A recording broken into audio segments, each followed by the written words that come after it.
Nico, coming off of a good draw up in St. Louis, do you think that was a team performance that you guys can build on coming here on Saturday?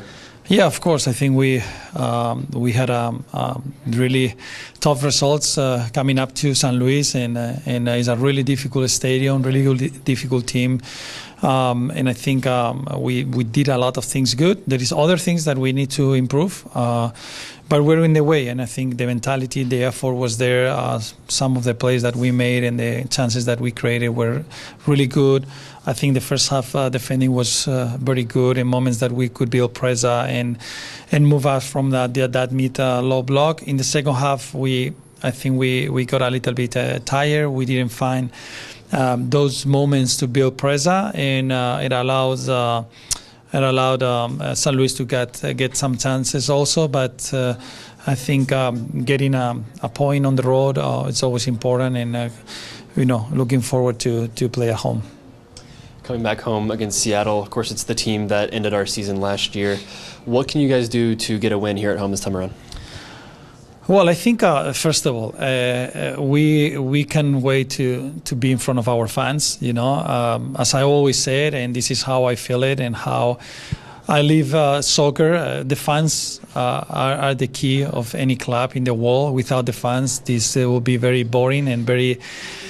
The purpose wouldn't be there, and I think the fans make that special. We know how much our fan base has grown throughout these years that we've been here, how much they support the team, and they're packing the stadium every single time we play, and we feel them. And we just want to perform a great game and give them a good win, to celebrate with them. We want to celebrate with them and put a lot of effort in that game. Sam, coming off of a point in St. Louis, is that a performance that you guys can build on coming back home? Yeah, I think compared to the performances that we've had so far this year, I think it's one that we can be a lot more proud of. And like I've said before, what we've needed is something to change the momentum, because it's something that's a very powerful force in this game. And I feel like, we were able to do that. Point on the road, hard place to play. And so coming back to home, I think we're ready to get back on the right foot. You got Seattle here. They didn't have the best start to the season either, but they are coming off of a 5-0 win. So what do you think you guys need to do to get a win here?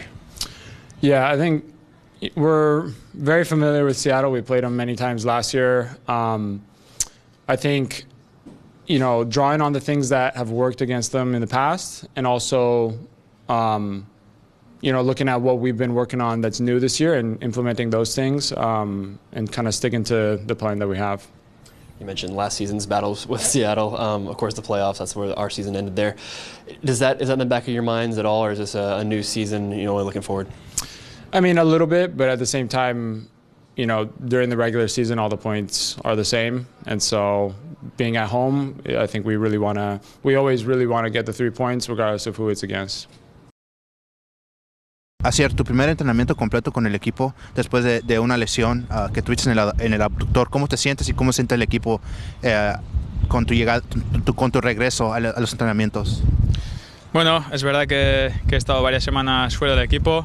Al final a nadie le gusta, ¿no?, estar fuera del equipo, estar trabajando en el gimnasio, pero bueno, hay veces que toca recuperarse bien.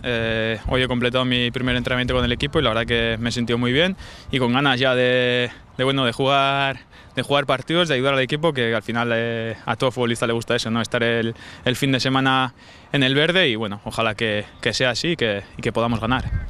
Se viene la revancha de los playoffs del año pasado contra Seattle. El año pasado le ganamos 3-1 en casa. ¿Qué se puede esperar del sábado y cómo le podrás ayudar al equipo tú sacar un buen resultado este fin de semana? Bueno, es verdad que tenemos un gran rival enfrente, ¿no? Ya vimos el año pasado, jugamos contra ellos en los playoffs. Bueno, aquí en casa es verdad que les ganamos, pero allí fuera nos costó. Y bueno, tenemos que jugar con intensidad, ¿no? Es un equipo muy físico, que juega muy bien también con balón, que sabe cómo presionar. Entonces, bueno, hemos practicado pues en el entreno, ¿no?, qué tenemos que hacer. Sabemos qué tipo de jugadores tienen y bueno, esperemos que sea un partido como jugamos el año pasado, ¿no? Que de alta intensidad. Bueno, habrá momentos que tengamos balón, otros no, pero bueno, en todo momento estar juntos, jugar como equipo, y ojalá que sea así, que así seguro que vamos a ganar. Sydney, start us off, please. Hi guys, long time no see. Hi coach. Listen, since the last time we spoke, you guys have gotten a big point in a new month. That's exciting. I wanted to ask you, how do you have goals for your team? Do you base it on a weekly basis in training, a weekly basis game by game, month by month? How do you go about the season and setting goals for the team? Well, I think first of all, hi Sydney, nice to see you again. We have the way that we organize the goals is we have ultimate goals, that is included like a win any competition that we play for, right? Then through that is about different goals like making the playoff, host a home game, win. It could be win the Western Conference if we get into the final, right? Then we have goals that you can make, throughout the process, you get into position to get those goals, and then in order to host a game, you have to make the playoff first. Then when you make the playoff is how many points you can make in order to host a game. And then from there, we have weekly goals. And it's based on our game model and based on things that we think that are important. It's like win the first 15 minutes, win the last 15 minutes.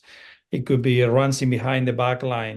We usually wanted to do 10 to 12 successful runs in behind the back line. It could be the set pieces, plus average on set pieces between offensive and defensive. And also expected goals against per game. We have all those, and then after every game, we review those, and then we tell the players how we did it.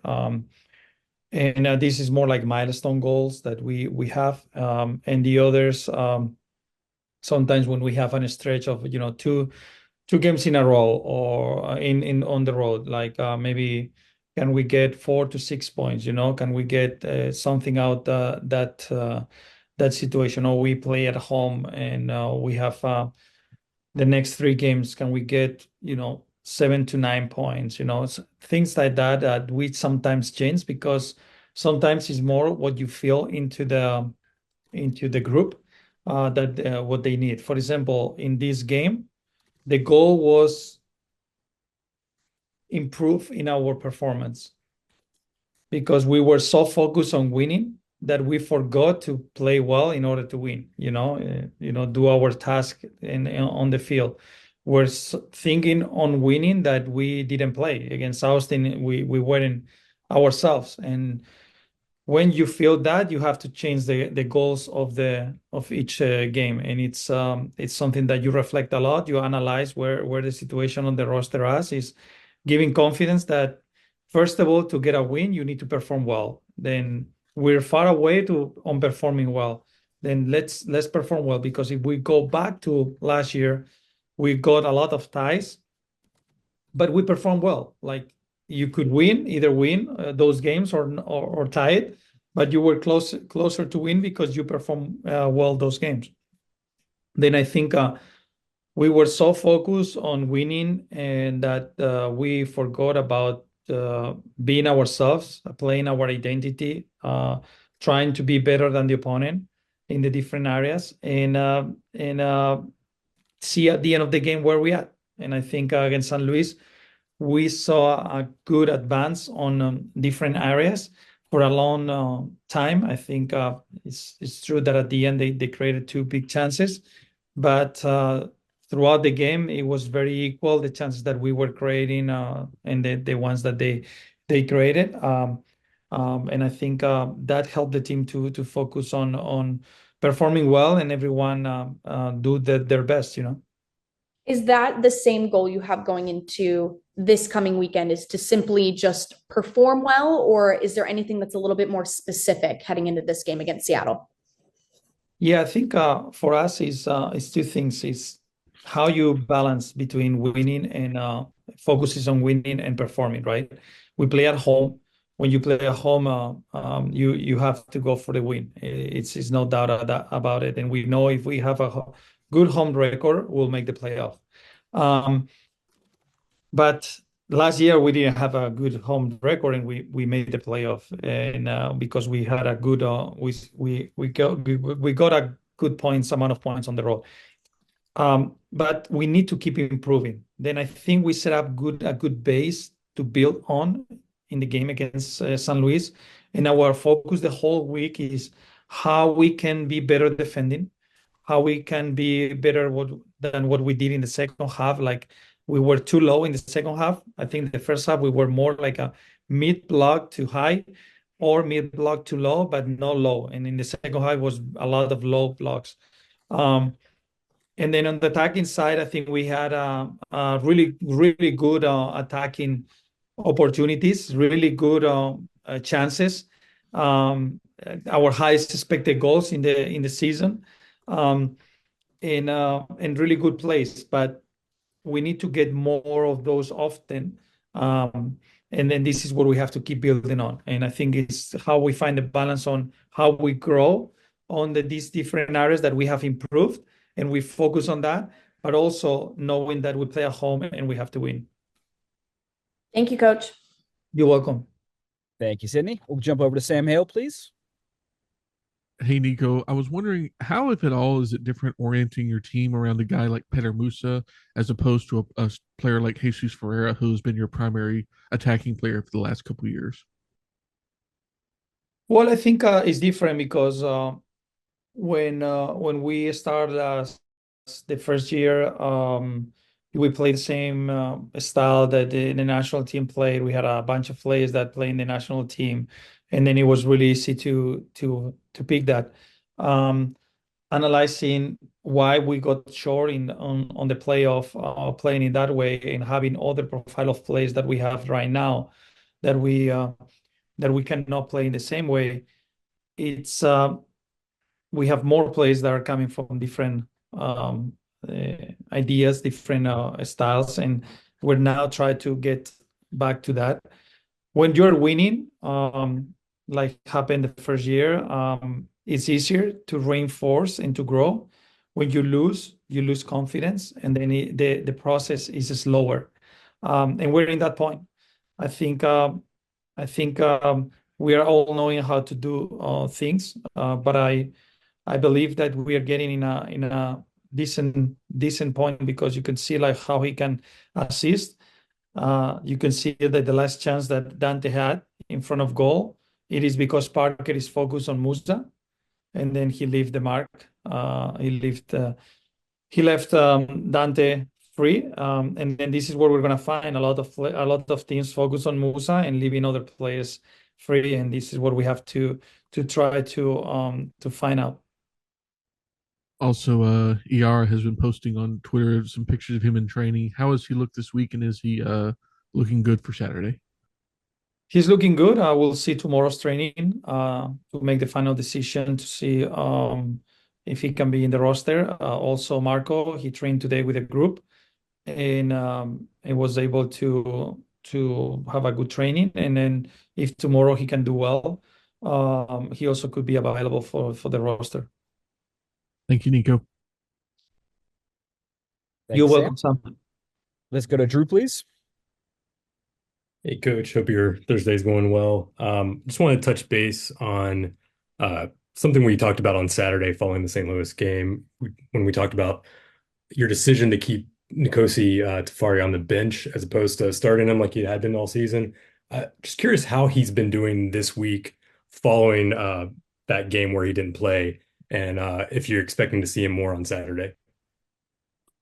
Well, I think one of the things that I've learned throughout the years is when you, as a coach, you are in the third year, and you have same players around, it turns to relax. Some players get relaxed in their duties, relaxing a little bit, and it's a human being thing. It's not about Nkosi, it's about other players also.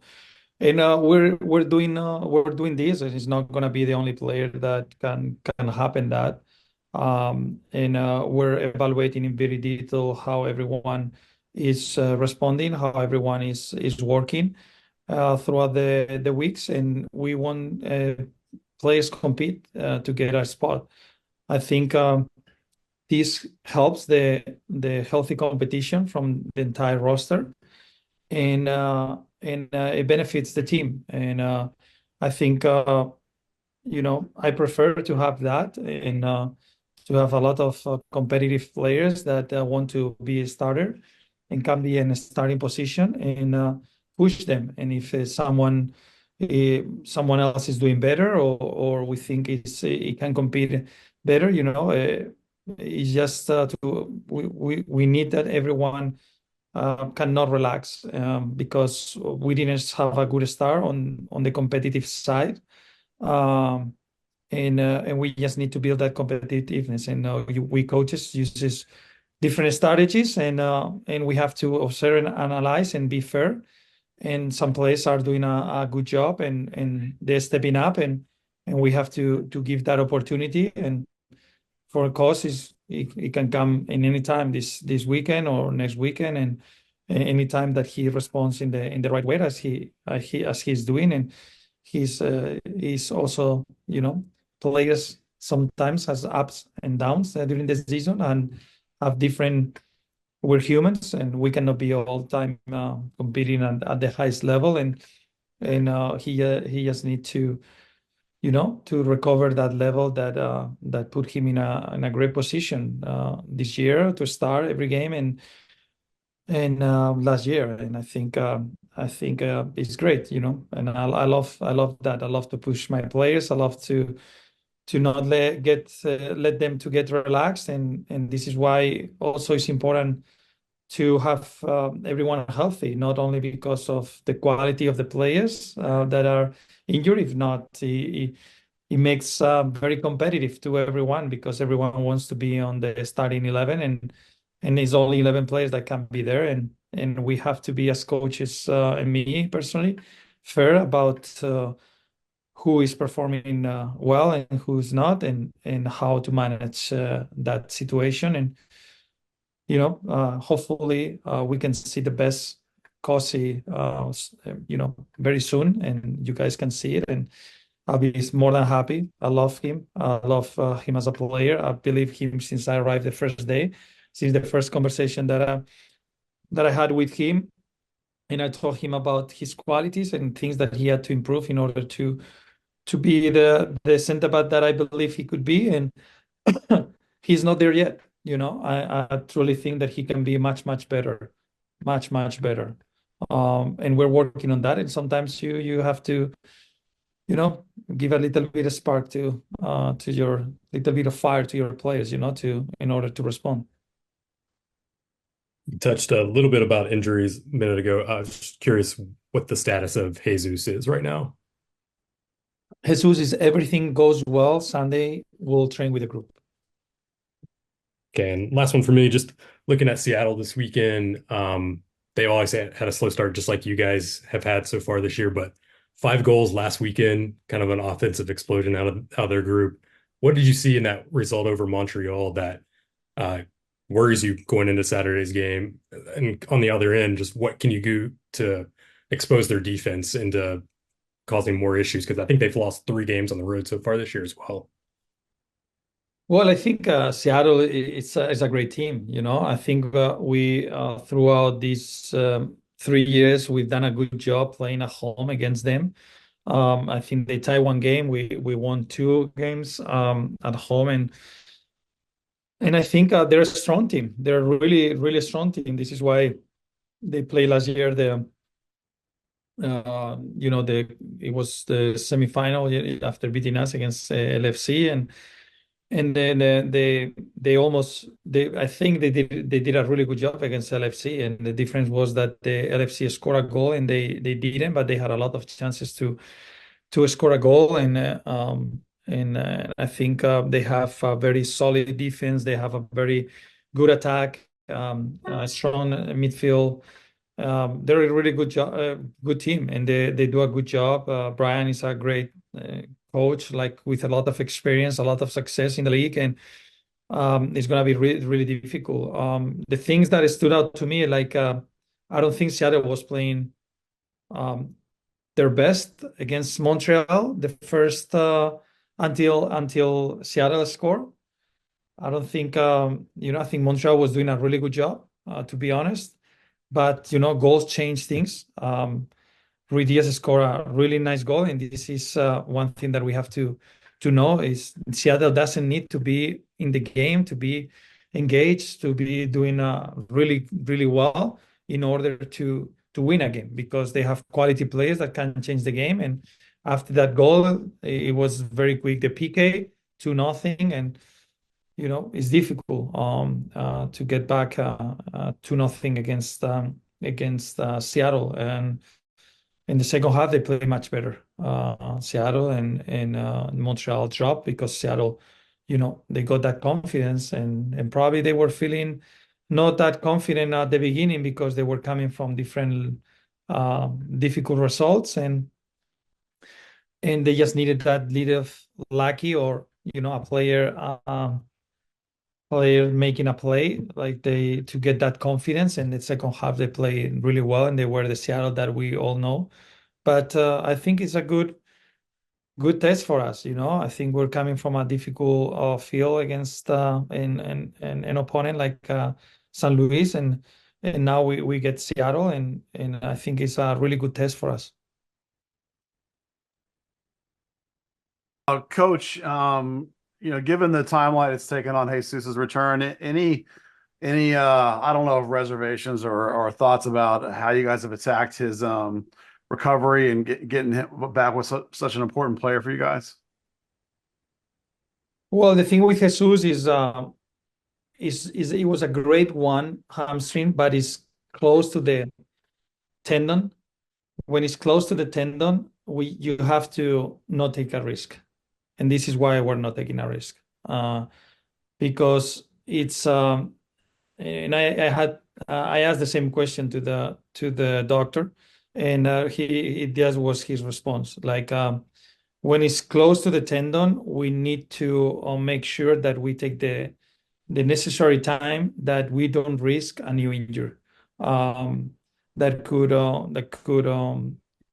be worse for him and lose him for more time. This is why he's hitting really good numbers this week, and Sunday he will join with the team training.